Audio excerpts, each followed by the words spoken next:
Hello दोस्तों, स्वागत है आप सभी के अपने चैनल आर के एक्सपर्ट क्लासेस में। तो यदि आप भी क्लास 11th का 19 सितंबर को केमिस्ट्री का त्रैमासिक परीक्षा देने वाले हैं, तो अभी की इस क्लास में क्लास 11th के लिए केमिस्ट्री के हम लोग क्वेश्चन पेपर देखेंगे 19 सितंबर त्रैमासिक परीक्षा यानी क्वार्टरली एग्जाम के लिए। तो आप लोग इस क्लास में अंत तक बने रहिएगा। क्लास 11th क्वार्टरली एग्जामिनेशन सितंबर 2025 ये केमिस्ट्री का क्वेश्चन पेपर है 19 सितंबर त्रैमासिक परीक्षा यानी क्वार्टरली एग्जाम के लिए। तो केमिस्ट्री का विषय कोड 118 रहेगा और समय पूरा 3 घंटा का मिलेगा और यहाँ पर एग्ज़ाम जो होगा वह 80 नंबर का एग्ज़ाम होगा। तो 19 सितंबर को फिजिक्स और केमिस्ट्री का आपका त्रैमासिक परीक्षा होने वाला है। तो फिजिक्स का क्वेश्चन पेपर हम बता दिए हैं और अभी की इस क्लास में हम लोग केमिस्ट्री का क्वेश्चन पेपर देखेंगे। तो सबसे पहले पेपर में खंड अ मिलेगा, सेक्शन ए, जिसमें आपसे ऑब्जेक्टिव टाइप क्वेश्चन पूछा जाएगा। तो पहला नंबर क्वेश्चन देखिए, यहाँ पर पूछा गया है निम्नलिखित में कौन जो है वह सल्फ्यूरिक अम्ल का अणु सूत्र है। बताना है कि निम्नलिखित में कौन सल्फ्यूरिक अम्ल का अणु सूत्र है। तो इसका राइट आंसर आप लोग याद रखिएगा, सल्फ्यूरिक अम्ल का अणु सूत्र पूछा गया है तो H2SO4 हो जाएगा। ऑप्शन नंबर डी में दिया गया है, राइट आंसर डी होगा। कौन सल्फ्यूरिक अम्ल का अणु सूत्र है तो H2SO4। क्वेश्चन नंबर 2 पूछा गया है कि ग्लूकोज C6H12O6 अणु का आणविक द्रव्यमान क्या होगा। यहाँ पर आणविक द्रव्यमान पूछा गया है तो राइट आंसर 2 नंबर का हो जाएगा यहाँ पर 180 U, option number C right answer. 3 number question है रासायनिक पदार्थ की मात्रा की एसआई इकाई क्या है। रासायनिक पदार्थ की मात्रा की एसआई इकाई पूछा गया है तो किलोग्राम होता है या ग्राम होता है या मोल होता है या टन होता है। तो रासायनिक पदार्थ की मात्रा की एसआई इकाई पूछा गया है तो याद रखिएगा मोल होता है, right answer option number C हो जाएगा, मोल। क्वेश्चन नंबर 4 पूछा गया है निम्नलिखित में किसमें परमाणुओं की संख्या सबसे अधिक है। निम्नलिखित में से किसमें जो है वह परमाणुओं की संख्या सबसे अधिक है तो राइट आंसर हो जाएगा 0.5 ग्राम Cu यानी कॉपर परमाणु, right answer option number A हो जाएगा। 5 नंबर क्वेश्चन है एथनॉल में ऑक्सीजन का द्रव्यमान प्रतिशत कितना है। तो एथनॉल में ऑक्सीजन का द्रव्यमान प्रतिशत कितना होता है तो 34.73%, option number C right answer होगा। एथनॉल में ऑक्सीजन का द्रव्यमान प्रतिशत कितना है तो 34.73%। क्वेश्चन नंबर 6 पूछा गया है कि 0.1 NaHCl के 1500 सीसी को उदासीन करने के लिए कितने NaOH की आवश्यकता है। तो राइट आंसर क्वेश्चन नंबर 6 का हो जाएगा 6 gram, option number C right answer. 7 number question है अधिकतम तरंगदैर्घ्य वाला विद्युत चुंबकीय विकिरण है। तो अधिकतम तरंगदैर्घ्य वाला विद्युत चुंबकीय विकिरण कौन है तो राइट आंसर हो जाएगा रेडियो तरंग, option number B right answer. अधिकतम तरंगदैर्घ्य वाला विद्युत चुंबकीय विकिरण है तो रेडियो तरंग। क्वेश्चन नंबर 8 पूछा गया है रदरफोर्ड का प्रकीर्णन प्रयोग किसका आकार से संबंधित है। तो रदरफोर्ड का प्रकीर्णन प्रयोग किसका आकार से संबंधित है, नाभिक या परमाणु या इलेक्ट्रॉन या न्यूट्रॉन। तो राइट आंसर क्या होगा, रदरफोर्ड का प्रकीर्णन प्रयोग किसका आकार से संबंधित है तो राइट आंसर याद रखिएगा नाभिक हो जाएगा, option number A right answer नाभिक। क्वेश्चन नंबर 9 पूछा गया है कि कक्षीय आरेख जिसमें अफबाऊ सिद्धांत का उल्लंघन किया गया है वह कौन है तो राइट आंसर 9 का सी हो जाएगा करेक्ट आंसर। क्वेश्चन नंबर 10 पूछा गया है निम्नलिखित में किसमें अयुग्मित इलेक्ट्रॉनों की अधिकतम संख्या होती है। तो किसमें जो है वह अयुग्मित इलेक्ट्रॉनों की अधिकतम संख्या होती है तो राइट आंसर बी हो जाएगा Fe2+, option number B right answer. 11 number question है निम्नलिखित में कौन सा संभव है। निम्नलिखित में कौन सा संभव है तो इसका राइट आंसर हो जाएगा n बराबर 3, l बराबर 0, m बराबर -1, ऑप्शन नंबर बी में दिया गया है, राइट आंसर बी होगा। क्वेश्चन नंबर 12 पूछा गया है कि इलेक्ट्रॉन बंधुता का सही कर्म क्या है। तो इलेक्ट्रॉन बंधुता का सही कर्म पूछा गया है तो राइट आंसर डी में दिया गया है, s से छोटा o और O से छोटा SE, तो राइट आंसर डी हो जाएगा। क्वेश्चन नंबर 13 पूछा गया है कि बेरिलियम और बोरान का पहली आयनीकरण विभव ईवी क्रमशः कौन है। तो राइट आंसर क्या होगा, बेरिलियम और बोरान का पहली आयनीकरण विभव क्रमशः कौन होगा।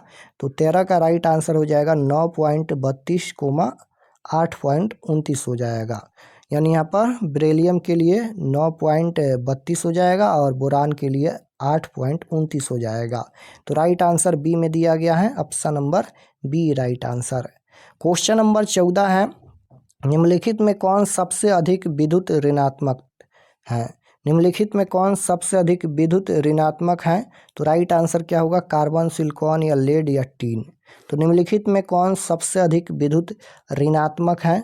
तो 14 नंबर क्वेश्चन का राइट आंसर हो जाएगा, अधिक विद्युत ऋणात्मक पूछा गया है तो कार्बन हो जाएगा, option number A right answer. 15 number question है, परमाणु क्रमांक 56 वाला तत्व किस ब्लॉक से संबंधित है। तो परमाणु क्रमांक 56 वाला तत्व यह किस ब्लॉक से संबंधित है। तो राइट आंसर हो जाएगा एस ब्लॉक से संबंधित है, option number A right answer. Question number 16 है, निम्नलिखित में किस आयन की आयनिक त्रिज्या का मान सबसे अधिक है। निम्नलिखित में से किस आयन की आयनिक त्रिज्या का मान सबसे अधिक है। तो यहाँ पर O2 ऋणात्मक हो जाएगा, option number C right answer. 17 number question है, निम्नलिखित में से किसमें सहसंयोजक और आयनिक बंधन दोनों होते हैं। निम्नलिखित में से किसमें जो है वह सहसंयोजक और आयनिक बंधन दोनों होते हैं। तो ये हो जाएगा NH4Cl, राइट आंसर सी हो जाएगा NH4Cl। क्वेश्चन नंबर 18 है, निम्नलिखित में से किसका द्विध्रुव आघूर्ण शून्य है। निम्नलिखित में से किसका द्विध्रुव आघूर्ण शून्य है यानी 0 है। तो ये हो जाएगा SiF4, option number C right answer होगा। 19 नंबर क्वेश्चन है, निम्नलिखित में किस केंद्रीय परमाणु का sp3 संकरण होता है। तो किस केंद्रीय परमाणु का sp3 संकरण होता है। तो राइट आंसर हो जाएगा यहाँ पर PCl3, option number A right answer होगा। क्वेश्चन नंबर 20 है, निम्नलिखित में कौन अणु चुंबकीय नहीं है। निम्नलिखित में कौन अणु चुंबकीय नहीं है। तो यहाँ पर नहीं पूछा गया है कि कौन यहाँ पर अणु चुंबकीय नहीं है। तो इसका राइट आंसर हो जाएगा CO, option number B right answer. 21 number question है, यहाँ पर P4 और O10 में सिग्मा बंधों की संख्या है। इसमें यहाँ पर सिग्मा बंधों की संख्या पूछा गया है। तो राइट आंसर डी हो जाएगा 16। क्वेश्चन नंबर 22 पूछा गया है कि कार्बन के संकरण हाइब्रिड कक्षों की विद्युत ऋणात्मकता का सही क्रम क्या है। तो राइट आंसर हो जाएगा 32 नंबर का, ऑप्शन नंबर सी हो जाएगा SP, फिर यहाँ पर बढ़ते क्रम में SP², फिर यहाँ पर ये छोटा होगा SPQ से। तो option number C right answer होगा। क्वेश्चन नंबर 23 है, एक गैस सबसे अधिक आदर्श गैस की तरह व्यवहार करती है। एक गैस सबसे अधिक आदर्श गैस की तरह व्यवहार करती हैं। तो उच्च दाब N निम्न तापमान पर, या फिर उच्च दाब N उच्च तापमान पर, या फिर निम्न दाब N निम्न तापमान पर, या निम्न दाब N उच्च तापमान पर। तो इसका आंसर क्या होगा, एक गैस सबसे अधिक आदर्श गैस की तरह व्यवहार करती हैं। तो राइट आंसर हो जाएगा 23 नंबर का, निम्न दाब N उच्च तापमान पर, ऑप्शन नंबर डी में दिया गया है, राइट आंसर डी हो जाएगा, निम्न दाब N उच्च तापमान पर। क्वेश्चन नंबर 24 है कि एक आदर्श गैस के लिए संपीड़नशीलता कारक है। बताना है कि एक आदर्श गैस के लिए संपीड़नशीलता कारक कौन है। तो राइट आंसर हो जाएगा 24 नंबर का 1.0, option number B right answer होगा। 25 नंबर क्वेश्चन है, पानी का तापमान बढ़ाने पर उसका पृष्ठ तनाव क्या होता है। बढ़ता है, घटता है, स्थिर रहता है, या अनियमित व्यवहार दर्शाता है। तो पानी का तापमान बढ़ाने पर उसका पृष्ठ तनाव क्या होता है। तो बढ़ता है, right answer option number A हो जाएगा। जब पानी का तापमान बढ़ाया जाएगा तो पृष्ठ तनाव भी बढ़ेगा, right answer A. 26 number question है कि भाप आसवन आधारित है। तो भाप आसवन आधारित है, किस पर आधारित है। तो ये डाल्टन के आंशिक दाब का नियम पर आधारित है, right answer option number C हो जाएगा। क्वेश्चन नंबर 27 है, निम्नलिखित में कौन Kp, Kc से कम है? तो राइट आंसर 27 नंबर का सी हो जाएगा। क्वेश्चन नंबर 28 देखिए पूछा गया। 28 नंबर क्वेश्चन है कि 64 ग्राम हाइड्रोजन आयोडाइड को 2 लीटर पानी में मिलाए जाने पर उसका संक्रिय द्रव्यमान क्या होगा? तो 64 ग्राम हाइड्रोजन आयोडाइड को 2 लीटर पानी में मिलाए जाने पर उसका संक्रिय द्रव्यमान पूछा गया है, तो ये 0.5 होगा। ऑप्शन नंबर ए बिल्कुल राइट आंसर होगा 0.5। क्वेश्चन नंबर 29 है यहाँ पर कि किसी दिए गए सिस्टम में पानी और बर्फ साम्यावस्था में है। यदि सिस्टम पर दबाव बढ़ाया जाए तो अधिक बर्फ बनती हैं, बर्फ और जल की मात्रा समान रहती हैं, या अधिक बर्फ पिघलती हैं, या इनमें से कोई नहीं। क्वेश्चन ये पूछा गया है कि किसी दिए गए सिस्टम में पानी और बर्फ साम्यावस्था में है। यदि सिस्टम पर दबाव बढ़ाया जाता है तो क्या होगा? तो अधिक बर्फ पिघलती है। Right answer option number C हो जाएगा, अधिक बर्फ पिघलती हैं, करेक्ट आंसर होगा। क्वेश्चन नंबर 30 है निम्नलिखित रासायनिक अभिक्रिया के लिए। यहाँ पर ये रासायनिक अभिक्रिया दिया गया है, इसमें 250 सेल्सियस डिग्री पर Kc का मान 26 है, तो इसी तापमान पर Kp का मान पूछा गया है। तो Kp का मान क्या होगा? तो 0.61 होगा। Option number A right answer होगा।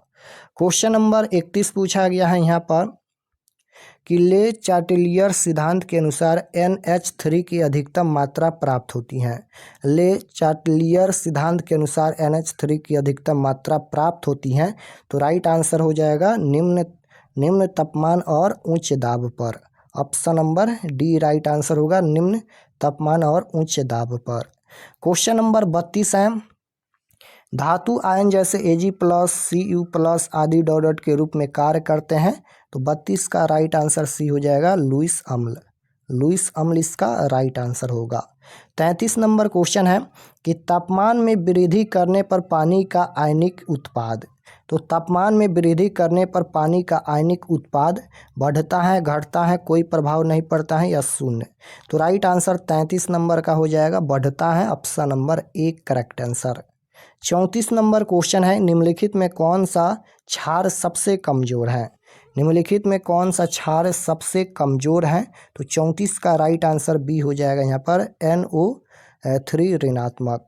क्वेश्चन नंबर 35 है यदि A2X3 की घुलनशीलता यहाँ पर गामा मोल DM इन्वर्स 3 है, तो इसका घुलनशीलता गुणनफल क्या होगा? तो राइट आंसर क्या हो जाएगा? क्वेश्चन नंबर 35 का राइट आंसर ए हो जाएगा, करेक्ट आंसर। क्वेश्चन नंबर 36 है निम्नलिखित में किसका पीएच मान सबसे कम है? तो किसका पीएच मान सबसे कम है? तो यहाँ पर हो जाएगा ऑप्शन नंबर सी हो जाएगा, एक MH2SO4 का पीएच सबसे कम है। क्वेश्चन नंबर 37 है निम्नलिखित में कौन सा एक उभयधर्मी पदार्थ नहीं है? तो निम्नलिखित में कौन सा एक उभयधर्मी पदार्थ नहीं है? तो ये हो जाएगा HNO3। Option number A right answer. Question number 38 है यहाँ पर 0.1 NCH3COOH के पृथक्करण की डिग्री है, तो राइट आंसर क्या हो जाएगा? इसका आंसर हो जाएगा 38 का डी, 10⁻²। क्वेश्चन नंबर 39 है यहाँ पर HCOONA C6H5NH3Cl और KCN का जलीय घोल क्रमशः क्या होगा? यहाँ पर जलीय घोल क्रमशः पूछा गया है, तो राइट आंसर हो जाएगा क्षारीय अम्लीय क्षारीय। Right answer option number D हो जाएगा। यहाँ पर इसका हो जाएगा क्षारीय, फिर यहाँ पर ये अम्लीय है और ये हो जाएगा क्षारीय, तो right answer D. 40 number question देखिए पूछा गया है 0.1 MHCl के 50 ml को 0.2 NaOH के 50 ml को मिलाए जाने पर परिणामी घोल का पीएच मान क्या होगा? पीएच पूछा गया है, तो राइट आंसर हो जाएगा 12.70। Option number C right answer. तो एग्जाम में 40 क्वेश्चन का ही आंसर देना है, हम 40 क्वेश्चन बता दिए। अब चलिए हम आपको बताते हैं कि आप लोग ऑब्जेक्टिव सब्जेक्टिव कहाँ से प्राप्त कर सकते हैं, और चैनल पर नए होंगे तो चैनल को ज़रूर सब्सक्राइब कर लीजिएगा। तो objective subjective question answer download करने के लिए गूगल पर चले आना है और आपको सर्च करना है RK एक्सपर्ट क्लासेस। इसी चैनल का नाम आपको गूगल में सर्च करना है RK एक्सपर्ट क्लासेस।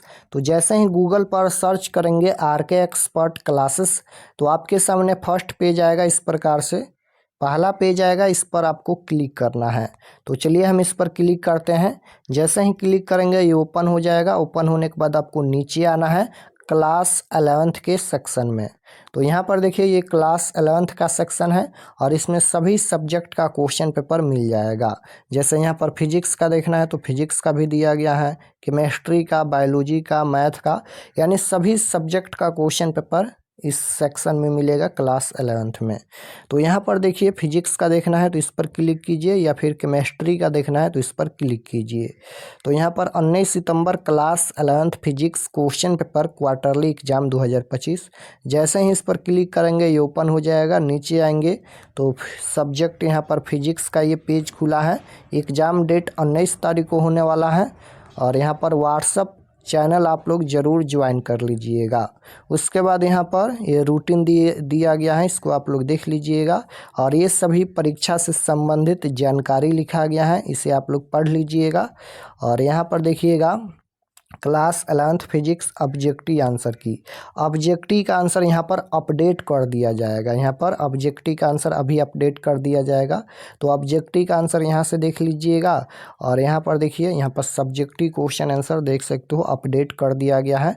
तो ये सब्जेक्टिव क्वेश्चन आंसर है और नीचे आएंगे तो इसको PDF में भी डाउनलोड कर सकते हैं। यहाँ पर डाउनलोड का ऑप्शन मिलेगा, यहाँ पर देखिए यहाँ पर डाउनलोड पर क्लिक करके PDF भी डाउनलोड कर सकते हैं और यहाँ से क्वेश्चन पेपर भी डाउनलोड कर सकते हैं। तो इसी प्रकार से केमिस्ट्री का भी देखना है तो केमिस्ट्री पर क्लिक करके केमिस्ट्री का भी देख सकते हैं, सभी सब्जेक्ट का दिया गया है।